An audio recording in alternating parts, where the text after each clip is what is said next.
स्वागत है अब सबका एक नए सफर में, जहां इतिहास, कला और विरासत मिलते हैं एक शानदार कहानी में। सन 18वीं सदी में बनी ये हवेली सिर्फ एक इमारत नहीं, एक जीती जागती विरासत है।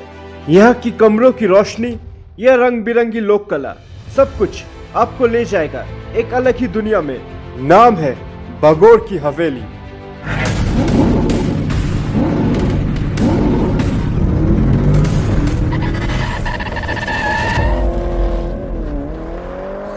बागोर की हवेली म्यूजियम एंट्री फी है 60 रुपीज पर पर्सन। यहाँ शाम 7 बजे राजस्थानी फोक डांस का अच्छा खासा शो होता है। अगर आप यहाँ आओगे तो ये शो बिल्कुल मिस मत कीजिएगा। पर हम सिर्फ ये म्यूजियम देखकर होटल को लौट चलेंगे। ये उदयपुर साइटसीइंग का हमारा आखिरी स्पॉट होगा। बागोर की हवेली का ये बाहरी आंगन को चांदनी चौक बोला जाता है। यहीं पर शाम को बहुत खूबसूरत कल्चरल शोज होता है, जिसका टिकट है 125 रुपीज पर पर्सन। ये भी एक म्यूजियम है। बागोर की हवेली भी है, म्यूजियम भी है। बागोर की हवेली का निर्माण अमर चांद बरवा, जो मेवाड़ के प्रधान थे, 18वीं सेंचुरी में करवाया था। सबसे पहले हम पहुंचे म्यूजियम का शस्त्र घर का सेक्शन। यहाँ पर पुराने हथियारे जैसे तलवारें, ढाले और भाले डिस्प्ले किया गया है। फिर हम पहुंचे म्यूजियम का वो सेक्शन जहां मॉडल्स और फिगर्स के माध्यम से प्राचीन राजपूत जीवन के दृश्य दिखाए गए थे। सब मॉडल्स यहाँ पर बहुत ही बारीकी से मिनिएचर फॉर्म में बनाए गए हैं, जैसे विवाह की रस्में या दुल्हन को पालकी में लेकर आना, महफिलें और राजघरानों के रीति रिवाजों को अच्छे से दर्शाया गया है। अगले सेक्शन पर देखा महाराजाओं का कुछ मूर्तियाँ, जैसे जैसलमेर का महारावल जैसल, जोधपुर का राव जोधा, मेवाड़ का राजा महाराणा प्रताप, छत्रपति शिवाजी महाराज, जयपुर का जय सिंह, बूंदी का राजा राम सिंह। और दिखे कुछ झंडे, मराठा साम्राज्य, मेवाड़ साम्राज्य, जैसलमेर, जोधपुर, जयपुर, बूंदी, किशनगढ़, कच्छ, अलवार, बीकानेर जैसे पुराने साम्राज्यों का यहाँ पर झंडे रखे गए थे। ये सब देखकर मन में श्रद्धा और गर्व अनुभव हुआ। और फिर हम पहुंचे पपेट म्यूजियम। बागोर की हवेली का ये पपेट म्यूजियम एक अलग ही जादू का दुनिया जैसा लगता है। कठपुतलियों की कला राजस्थान की परंपरागत विरासत के एक जीवंत रूप है, जिसका इतिहास 1000 साल से भी पुराना माना जाता है। यहाँ पर कठपुतलियों को देखिए कैसा सजाया गया है, एकदम इंसान की तरह बैठे हुए हैं। कुछ तो हाथी और ऊँटों के ऊपर भी सवार है और कुछ राजमहल के दृश्य में दिखाया गया है। ये दृश्य देखकर टॉय स्टोरी मूवी का याद आ गया कि ये सब अगर कभी भी जीवित हो जाए तो बचपन का सपना सच हो जाएगा। और यही सोचते सोचते हम पहुंच गए बागोर की हवेली के छत में। और यहाँ से गंगोर घाट का एक पैनोरामिक व्यू मिलता है। कहने से गंगोर घाट के एकदम बगल में है ये बागोर की हवेली, इसलिए गंगोर घाट से निकलकर हमें चलना भी नहीं पड़ा।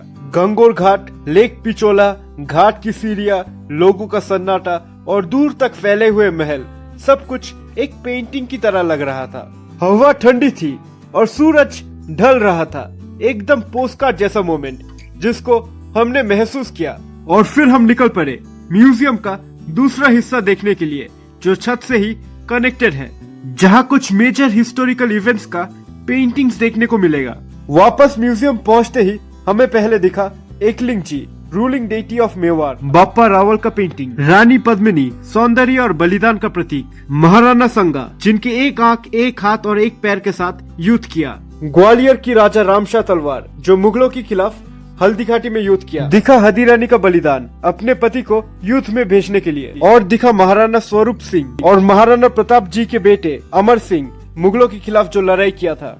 गंगोर फेस्टिवल महाराणा भूपाल सिंह के अंडर में। ये फ्लोर पर और भी चीजें थी, जैसे राजघराने के पोशाक, अस्त्र शस्त्र, रॉयल एक्सेसरीज, फर्नीचर और प्राचीन जीवन के दर्पण। ये सब देखकर हम पहुंचे पगड़ियों से भरा हुआ एक कमरे पर, जहां दिखा हमें अलग अलग शहरों, राज्यों और समुदायों का पगड़िया, जैसे जयपुर की भंडेज, जोधपुर की सफा, मेवाड़ की शिकरपुरी पगड़ी। हर एक का अपना स्टाइल और एक अपना कहानी है। ये सिर्फ एक पहनने का चीज नहीं है, ये गौरव और मर्यादा का पहचान है। अगर आप अच्छे से एक्सप्लोर करके घूमना चाहते हो, मतलब असली से हिस्ट्री जानना चाहते हो, तो पूरे एक दिन ऐसे एक म्यूजियम को देना पड़ेगा।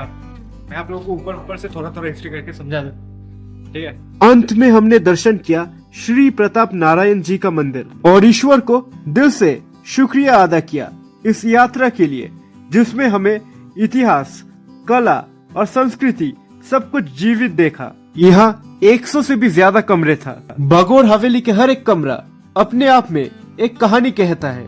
करीब 4 बजे हवेली से निकलने के बाद हम चले वो जगह जहाँ पर हमारा गाड़ी पार्किंग किया गया था।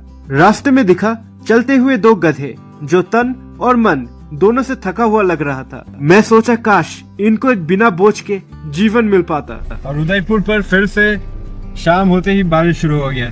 अभी 4:30 बज चुका है, 5 बजने को है, ठीक है। और फिर से बारिश शुरू हो गया और ये दुकान पर हम लोग कुछ ऑर्डर किए हैं, खाना वाना कॉम्बो। तो डैड ला रहे हैं, मैं बैठा हुआ गाड़ी पर, जब लाएगा तब खाऊंगा। तो ये आके मेरा खाना, इसमें वेज फ्राइड राइस, सैंडविच और मोजिटो का कॉम्बो मिलता है। तो इसका ये देखिए शेप देखिए स्ट्रॉ का, इसको सामने रखते हैं। वेज ये सैंडविच ट्राई करके देखता हूँ। अब ये मोजिटो विद अद्भुत स्ट्रॉ ट्राई करके देखते हैं। वैसे तो मैं मोजिटो पसंद नहीं करता हूँ, पर कॉम्बो में है तो ट्राई करना पड़ेगा। एज एक्सपेक्टेड खट्टा है, ये जैसा है वॉशिंग पाउडर जैसा है। खाना वाना खाकर हम पहुंच गए हैं होटल और चलेंगे होटल की रूफटॉप पर। 5th फ्लोर के ऊपर है एक बेहद खूबसूरत सा पूल, तो थोड़ा यहाँ पर टाइम एंजॉय करते हैं। गाइस, रूफटॉप में स्विमिंग पूल मिलने का मजा ही कुछ और है। अभी मैं नहा के उठा यहाँ से, बहुत अच्छा लग रहा है। पूल थोड़ा गहरा था तो मैं तो स्विमिंग नहीं कर पाया, पर डैड पूल का पूरा आनंद लिया। तो डे 7 यहीं पर होता है एंड। तो मिलते हैं नेक्स्ट व्लॉग पर, तब तक के लिए स्टे ट्यून्ड।